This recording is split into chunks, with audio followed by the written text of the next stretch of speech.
Il s'appelle Quentin Hirsinger. Il est visionnaire, enfin je crois, et je vois qu'il est venu avec les outils de Bonaldi. Eh ben, j'espère bien, pour montrer. Je crois qu'il y a quelques images aussi qui défilent en slide, c'est ça? Ouais, ça va tourner. Vous pouvez le garder si vous voulez, c'est vous qui faites tourner. Ah, je fais tourner? Ok, vous me mettez à contribution. Non, non, mais parce qu'il n'y a pas vraiment Il y D'ordre. a, il y a le début où j'explique ce qu'est matériau, il faudrait que vous respectiez un tout petit peu le tempo, et Ah, après c'est des images de matière, donc vous faites à loisir un petit peu comme vous voulez. ça marche. Bonjour tout le monde, donc je suis Quentin, je m'occupe de Matériaux, qui est une bibliothèque de matériaux qu'on va dire généralement innovante, que je préfère dire singulière. En fait, j'ai l'impression d'être un petit peu un imposteur ici parce que je ne me sens pas dans l'âme entrepreneur au départ. J'ai pas forcément l'impression d'avoir osé non plus. En fait, c'est parce que j'ai rencontré un Père Noël au tout début du XXIe siècle qui m'a permis de financer cette structure et qui m'a permis de démarrer. Donc, alors, elle existe effectivement, on l'a montée. L'idée, donc, c'est avant tout d'identifier un petit peu partout dans le monde des producteurs de matières singulières, atypiques, moutons à 5 pattes, trucs bizarroïdes. Quel que soit le domaine initial de ces différents matériaux ou de ces différents produits, ça peut venir de l'industrie de la filtration, ça peut être du monde hospitalier, ça peut venir d'un tas de domaines, et d'essayer de montrer ces milliers de matières référencées à des gens qui sont dans des professions de création. Alors ça, c'est une espèce de nébuleuse. En fait, ce que j'entends derrière ça, c'est des gens qui sont dans l'archi, dans le design, dans la mode, dans le packaging, dans l'événementiel, dans la scénographie, dans la cosmétique, dans l'industrie du luxe, dans le monde du sport, dans le monde automobile, dans un tas de domaines. On a même un dentiste qui est membre de Matériaux, ce qui me permet de dire qu'on balaye très très large. Donc on essaie de montrer ces différents matériaux, ces milliers de matières, via principalement deux dimensions. La dimension showroom que vous voyez là, qui est donc tout bêtement comme une bibliothèque normale avec ces milliers de matières. Et puis par ailleurs, une base de données qui va reprendre ces milliers de fiches, ces milliers de matières pour montrer plus précisément ces matériaux et les caractéristiques attachées à ces matériaux. On peut passer rapidement, je ne vais pas commencer à rentrer dans le détail concernant le fonctionnement, mais il y a un tas de modes de visualisation de ces fiches, un tas de modes de recherche de ces fiches, recherche par rebond successif ou alors en notant différents types de critères. Là, par exemple, je crois que j'avais lancé une requête sur vache. Tout bêtement, j'ai tapé vache pour voir ce qui remontait. Et il montre aussi bien des produits dérivés de la vache, comme des intestins de vache qui peuvent servir pour de la maroquinerie, que des produits technologiques pour la vache. C'est un peu comme pour le cochon, tout est bon dans la vache ensuite pour faire un tas de choses. Donc l'idée, elle est vraiment là. Elle est de faire se rencontrer deux mondes qui ne se connaissent pas forcément, des professions de création et des industriels qui font ces différents matériaux ou réellement innovants ou éventuellement au moins spécifiques. Alors, il me semblait important de venir avec des échantillons pour étayer un petit peu ce propos. Déjà, superbe surprise quand je suis arrivé, on parlait de vaches. Le parvis qui est devant le bâtiment, ces belles dalles noires de 20 sur 20, sachez que c'est au départ du basalte qui a été fondu à 1500 degrés, puis coulé. Pour la petite histoire, c'est un produit qui a été inventé dans les années 20-30 en Europe centrale. C'était pour les quais de déchargement des bêtes quand elles allaient à l'abattoir. On avait au départ des quais de déchargement qui étaient en béton, mais le béton, avec les sabots des vaches qui tombaient dessus, ça a abîmé rapidement le béton. Donc on a mis des plaques de tôle pour que cette fois-ci, le quai de déchargement ne soit pas abîmé, mais ça stressait l'animal, et un animal stressé avant d'aller à l'abattoir, c'est pas bon. Et donc à ce moment-là, on a commencé à utiliser du basalte fondu qu'on a mis en dalle, qui est aussi dur que de la fonte et qui sonne d'ailleurs un petit peu pareil. Je ne sais pas si vous avez entendu à quel point c'est un carrelage un peu cristallin, ce qu'il y a dehors sur le parvis, et qui maintenant se retrouve dans un tas d'autres applications. Donc ça aurait pu aussi être un exemple, sauf que ça pèse assez lourd et je ne savais pas que j'en avais à disposition ici.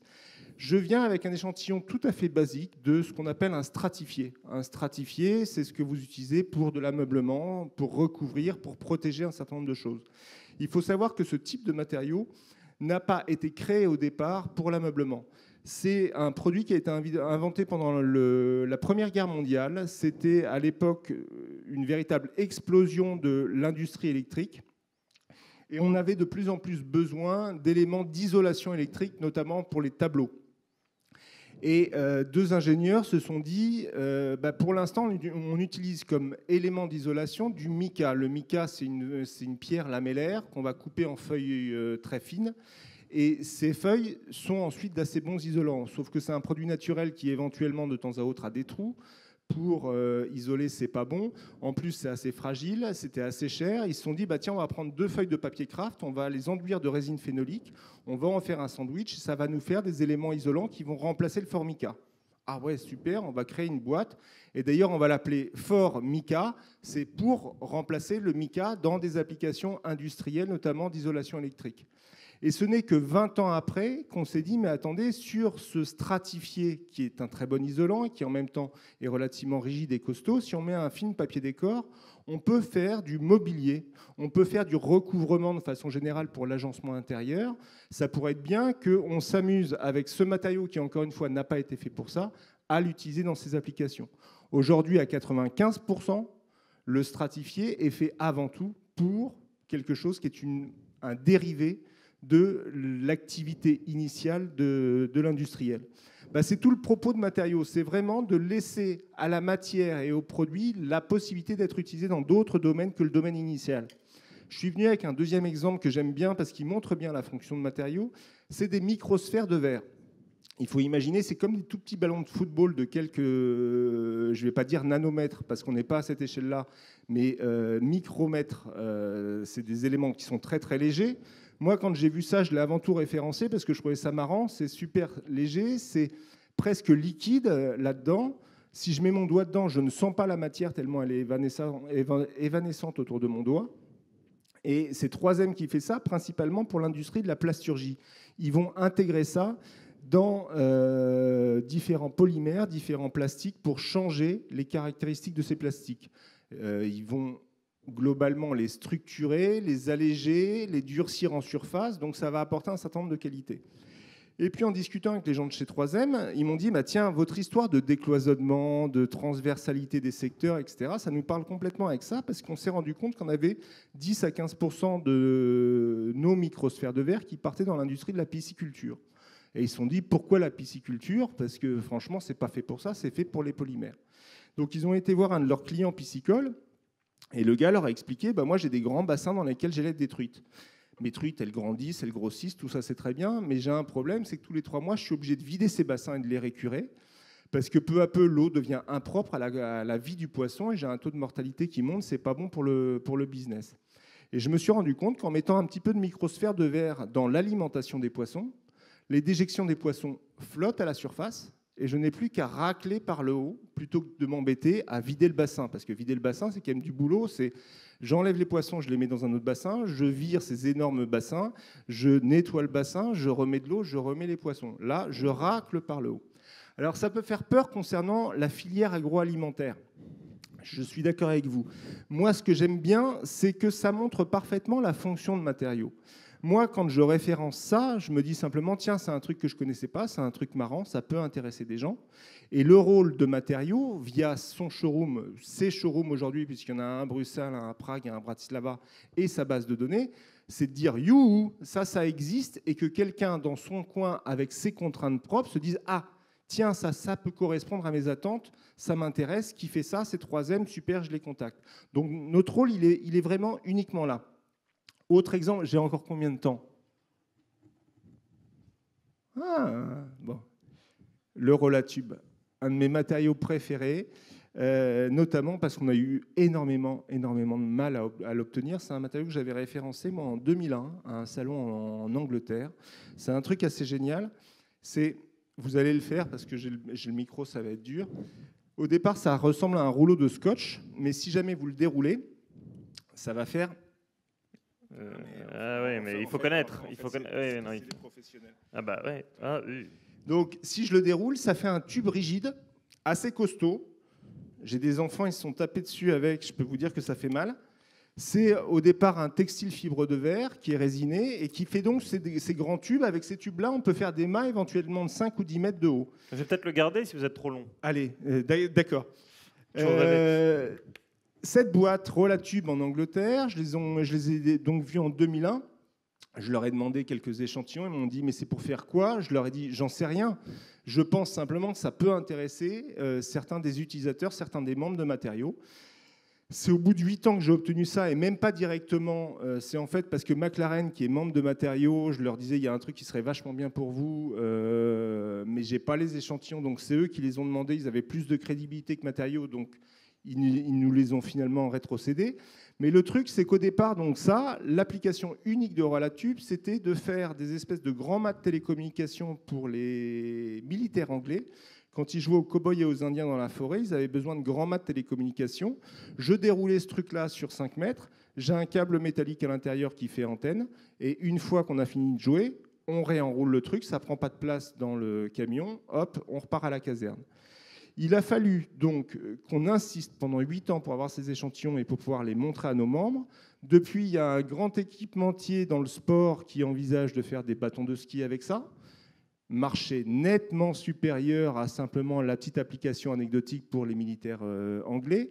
Il y a un grand fabricant de malles et de bagages de luxe qui envisage de faire là aussi différents types de produits avec. Il y a des lunetiers qui s'intéressent à ça pour une autre échelle, pour faire des lunettes que je mets dans ma poche qui ne prennent pas de place et que je peux ressortir quand je veux. Il y a comme ça un tas d'autres applications qui commencent à naître, mais c'est parce qu'effectivement, ils ont eu à un instant la connaissance de ce type de choses. Au départ, ils n'envisageaient rien avec ça parce qu'ils ne connaissaient simplement pas ça.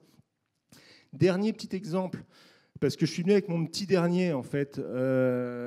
J'étais la semaine dernière à Kunststoff, qui est une grosse messe. Ça doit être à Düsseldorf, je crois, ou à Francfort, je ne sais plus, mais c'est la semaine dernière. Qui est la grande messe sur les polymères, les plastiques, les caoutchoucs et tous ces trucs-là. Et j'ai trouvé ça. Et ça, c'est super parce que ça faisait depuis février dernier que je cherchais ce matériau.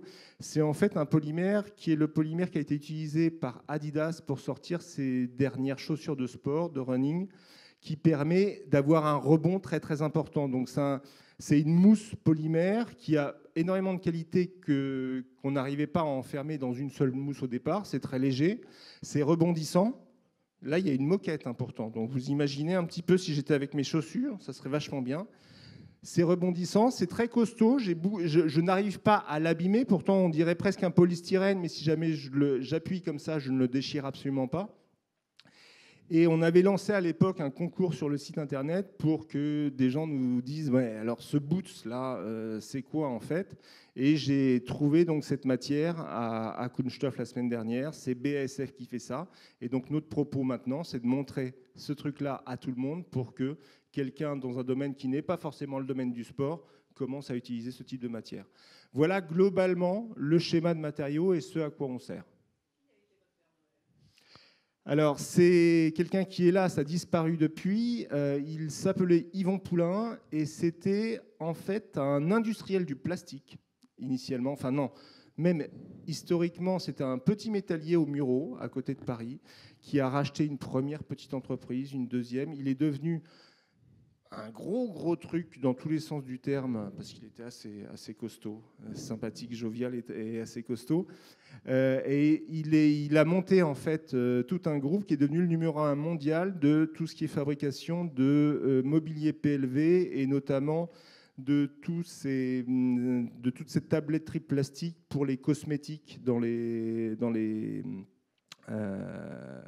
boutiques de maquillage, ce genre de choses. Il venait de revendre sa boîte à des Américains. Il était donc retiré complètement des affaires. Il venait d'acheter un superbe bâtiment de Mallet Stevens dans le 15e arrondissement et il ne savait pas quoi mettre dans son bâtiment dans le 15e. Et là-dessus, j'ai eu la chance de le rencontrer. Je lui ai raconté en 5 minutes ce que je voulais faire. Donc, je ne suis pas passé par la case banque, business angel, etc. Je suis tombé vraiment sur une personne qui, au bout de 5 minutes, m'a dit « Ça a l'air d'être marrant, votre truc, on y va ». Je lui ai dit « Mais on y va, c'est-à-dire ?» Eh ben, je finance la structure, je la porte le temps du démarrage, à charge pour vous de la rendre viable économiquement. Et avec, pour le coup, de notre côté, de vraies contraintes, c'est qu'on fait la promotion de ces milliers d'industriels et ces milliers de matières. Donc on pourrait penser au départ qu'on est financé, en tout cas en partie, par ces industriels. Mais il est essentiel pour nous de préserver une totale indépendance par rapport à ces industriels. D'abord parce qu'on fait du conseil en matériaux, donc il ne faut pas qu'on soit juge et parti. Ensuite parce qu'on veut pouvoir choisir d'intégrer tel truc et pas tel autre.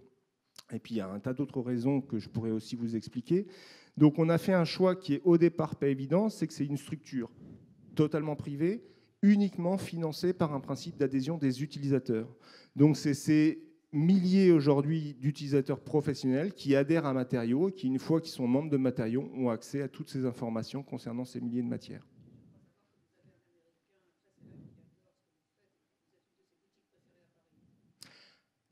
Qui vous a dit ça? Non, effectivement, ça c'est un petit truc qui nous est arrivé qui était marrant, c'est que j'ai un de mes membres qui a téléphoné en disant est-ce que je peux venir jeudi prochain avec un de mes clients? Je lui ai dit oui, mais bien sûr, on sera ravis de l'accueillir.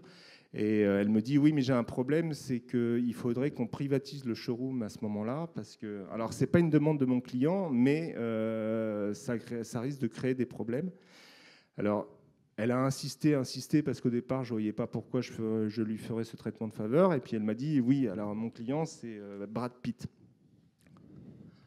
Bah, écoutez, oui, on sera ravis de le recevoir. J'étais tellement pas au fait de tout ça qu'il m'a dit, il viendra peut-être avec sa femme. J'ai dit, bah, qu'il vienne avec sa femme et ses enfants, d'ailleurs, s'il veut. Je ne savais pas qui était sa femme et je ne savais pas qu'il était déjà famille nombreuse, sinon je ne me serais pas avancé comme ça. Et alors, ce qui est marrant, effectivement, c'est qu'il est venu, il est resté 3 heures. Il faut savoir, moi, je me suis renseigné depuis, il a en fait un bagage, lui, d'archi et d'archi intérieur. Il a d'ailleurs commencé à exercer avant de devenir acteur, et c'est pour ça qu'il s'intéressait à tout ça. Là, il est resté 3 heures. Il était tranquille à regarder un tas de trucs. De temps à autre, il venait nous voir, il nous posait 2-3 questions sur un textile à base de soie d'araignée, sur un béton translucide, etc. Et effectivement, en partant, il m'a dit « You know, Quentin, Matériaux is really the best place in Paris. I will be back. » J'étais super content. Il n'est pas revenu depuis, mais j'étais super content. Et so, Quentin, Yes. you that travel all around the world, what do you think about the French touch? Do you think that we have a special DNA? Ou est-ce qu'on peut trouver des gens qui font ce que vous faites à part des Français? Il n'y a que des Français pour faire un truc pareil, non? Alors, souvent, on me demande, on me pose la question, on me dit, mais est-ce que vous êtes unique au monde à faire ce genre de choses? Alors, je suis toujours un petit peu embêté pour répondre parce que, en fait, je considère que cette structure est un peu unique et c'est un petit peu justement une spécificité française. Si on regarde ce qui fonde un petit peu Matériaux, qui est cette question d'indépendance totale par rapport aux industriels, ça fait que tout à coup, on devient déjà un petit peu unique. Et puis l'autre chose qui me semble assez spécifique, c'est cette volonté surtout d'intégrer des éléments et des matériaux sans a priori particulier. C'est-à-dire que moi, je ne vais pas ne pas intégrer un truc parce que je le trouve pas beau ou parce que je n'imagine pas ce qu'on peut faire avec. Je vais l'intégrer à partir du moment où je me dis, tiens, ce truc-là, je ne connaissais pas, d'autres ne connaissent pas. Même si potentiellement je ne vois pas ce qu'on peut faire, je l'intègre. Et je suis content de voir derrière qu'il y a des gens qui rebondissent sur ces matières et qui font des trucs vachement bien, auxquels bien sûr je n'avais pas pensé. Donc cette curiosité, sans vouloir être prétentieux concernant les spécificités françaises, donc je ne parle pas de matériaux, mais je parle quand même de ce dans quoi on baigne, cette curiosité et puis cette volonté quand même de garder une ligne claire concernant ces questions d'indépendance par rapport à des structures qui, sans forcément penser à mal, vont commencer un petit peu à noyauter un petit peu la chose si jamais on leur laisse la main dessus. Ça, c'est unique. Et bah, vous l'êtes aussi. Merci infiniment, Merci Quentin, d'être venu avec nous partager tout ça. Vous êtes très bien débrouillé Avec une télécommande? Ouais, il ne faut pas croire, hein, je veux dire, avec un peu de bonne volonté, on peut arriver à faire des trucs dingues. Merci infiniment, on était très contents d'avoir, avant que Jérôme Caz ne vienne faire notre clôture, comme ça, un aussi bel ambassadeur de ce que sont les spécificités françaises. Aude l'a rappelé ce matin, c'est pour ça que l'an prochain, on fera une exposition au Grand Palais, c'est pour montrer que ça n'est pas clonable, ça n'est pas duplicable, ça n'est pas réplicable, c'est The French Touch.